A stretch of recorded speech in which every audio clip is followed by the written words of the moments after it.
Alright guys, so today we're going to be talking about observations, and we're going to learn more specifically about the two main types of observations. Now first of all, just to make sure you guys know what an observation is, it is basically the process or action of gathering information around you. So you can do that in a variety of different ways. Right now y'all are either observing this board right here or you're observing me. And you're basically using whatever you need to do this process of gathering information around you.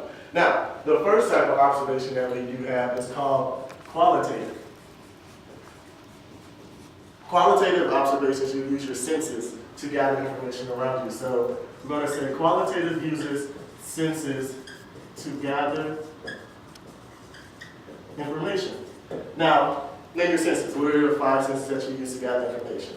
See. Okay, you have your sight, Smell. Feel. smell, touch, Hear. listen, yep, you hear, and then one more, taste. Awesome.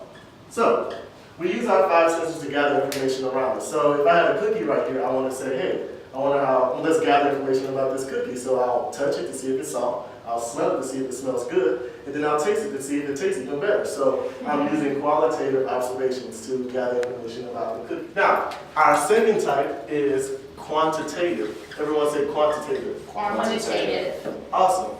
And I spelled it wrong, so we're going to spell it again. Quantitative. There we go. Teachers are perfect. So, quantitative observations, you want to use pretty much instruments. You want to gather measurements. You want to gather exact amounts. So, qualitative measurement observations use instruments,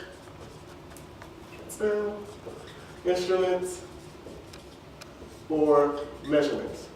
So basically, when you're doing quantitative observations, you're going to come to some sort of measurement, where that could be length.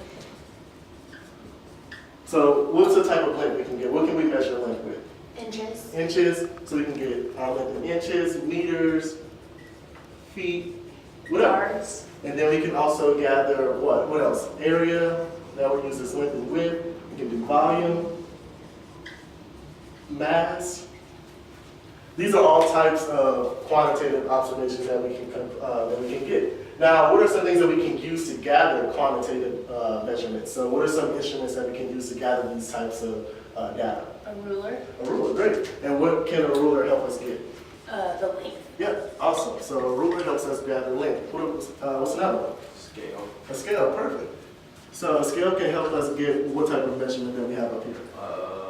Mass. Yeah, perfect. If we wanted to measure how fast Mr. Marcus can run, even though it's not that fast, what type of observation do we use? Quantitative. Perfect. Quantitative, and why is that? Because you want to see how far you can run and how fast. Yeah, so we're looking for measurements basically, right? And so let's see, if we want to measure how fast Mr. Marcus can run, what type of instruments will we use?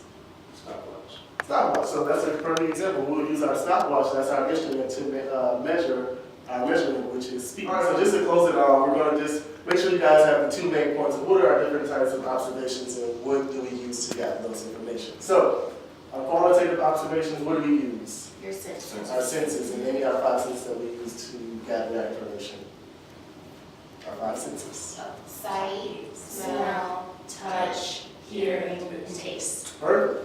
And then lastly, our quantitative observations, we use what? Instruments. We use instruments, and we're ultimately trying to gather what?